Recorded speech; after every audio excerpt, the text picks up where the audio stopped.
Number three, be aware that the first time you process orders into FBA inventory, your listing is going to be closed for purchases. Yeah, so what FBA does, it shuts you down for the period of time that you send your inventory to them, so they can catalog it, because they want to make sure that they have the right amount, that they have your product in inventory before they actually open up your listing again. So again, the challenge with that is those 5 to 10 days that they're processing all your inventory, you're not going to make any sales. Since that'll affect your sales rank, consider using FBA from the beginning that you start your business. Like maybe after the 5 to 10 sort of testing products, maybe after that, consider using it right away from there to send all your inventory to the FBA, because that's when your sales rank generally is the lowest, and won't affect you as much. Okay, let's move on. Let's talk about promotions. People purchase most on weekends, obviously, because they're at home and they have nothing to do. Therefore, be prepared to run major promotions between Friday afternoon and Monday morning. Like, hey, if you're going to drop the price, do it Friday afternoon and Monday morning. And you can actually adjust the sales on your Seller Central account and look at, you can actually go to Seller Central and they show you how to do it, but it's very simple. You could always time your sales to be able to go from a Friday afternoon to a Monday morning. If you're going to do it for a holiday, maybe it's Father's Day or the week of Father's Day, go ahead and do it, the week before for a whole week. Run the promotion until Father's Day is over. The idea is that you want to be prepared when when most people are buying, and weekends tend to be the big times. Holidays, of course, we talked about that. And also, people tend to buy more at the beginning of the month, because that's when they've paid all their bills from the previous month. They all of a sudden they got their paycheck, etc. So they have more. You could prepare more promotions for the beginning of the month as well. And the reason, again, for weekends is because people get their checks on Friday. They want to spend money. They spend it over the weekend, and Monday morning they're going back to their usual routine. Let's talk about automation.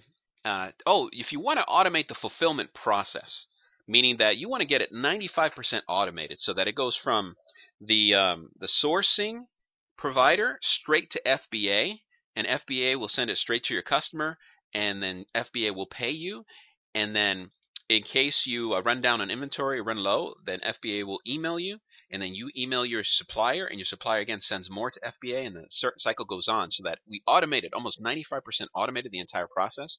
You have two options. Number one, hire an independent contractor to do it for you, meaning you give them the specific instructions so that they receive your inventory from the sourcing place in China. They package it, get everything prepared and ready, and then send it to FBA, and then FBA fulfills for you. That's one way to do it. You can hire an independent contractor for $10 an hour, $15 an hour, your call, from wherever you are. But that's a great way to do it. And again, you interview your person and make sure you put controls in place so they don't take your inventory. But once you feel great about the person, you work with the person, you give them great incentives, they'll happily do the work for you, and then you've automated your process. The second way is to persuade your manufacturer or wholesaler to follow all of your packaging criteria and then ship it directly to FBA. Now, this is common, actually. A lot of manufacturers or wholesalers do this for their customers, sometimes for an extra charge, most of the time for free, because they want to continue to get your business. You just have to give them the specific instructions to follow as to all the information that, and also send them the shipping labels to go to FBA as well.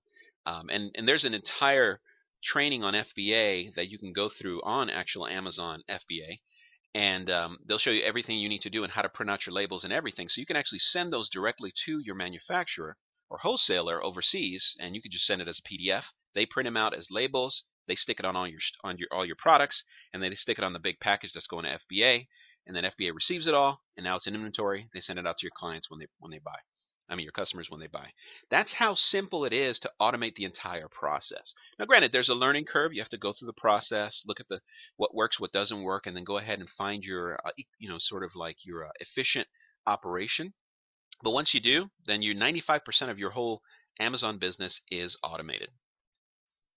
Scaling, how to continue to grow your business. Well, try to launch a new product line every 3 to 6 months, and specifically in your category. Like I said before, if your category is bakeware and you're selling like spatulas, try to send maybe baking mats.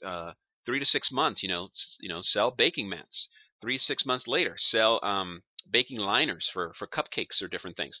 The idea is that in your product sort of category, there's a lot of different lines you can go for. Every 3 to 6 months, just throw out a new line. Again, through the whole process we mentioned before, ordering one sample, then after you've verified the sample, ordering 5 to 10 to test in the marketplace. Once those are validated, then order your inventory and then start the whole process all over again for that product line. And also keep looking for backup suppliers that can provide your product. Why? To keep them, one is backup in case your supplier, for some reason, something happens. I mean, think about it. If all your supplies, and this can be challenging, especially if you have a unique product, and it happens. So I always say, hey, just get multiple products from different categories to balance it out, because in case your supplier goes out of business, then there goes your business. So you can't just depend on one. But in case there are multiple suppliers for your type of product, get backup suppliers. Why? Because sometimes one supplier is on holiday. You want to get a backup supplier. You get another supplier who might go out of business. You get a backup supplier. Or you might have a humongous promotion for Christmas or Easter or some major holiday that your supplier may not be able to fulfill. Generally they can, but sometimes some things happen. Then you could always go to your second backup supplier to help you as well. So always have backup suppliers that can provide your product. But again, this got to be high quality. So that's some best practices you can use as you're building your Amazon business. The next video, we're going to be talking about some great Amazon tricks and tips that can help you boost your results and really speed up the process for you in being able to be successful at your Amazon selling business.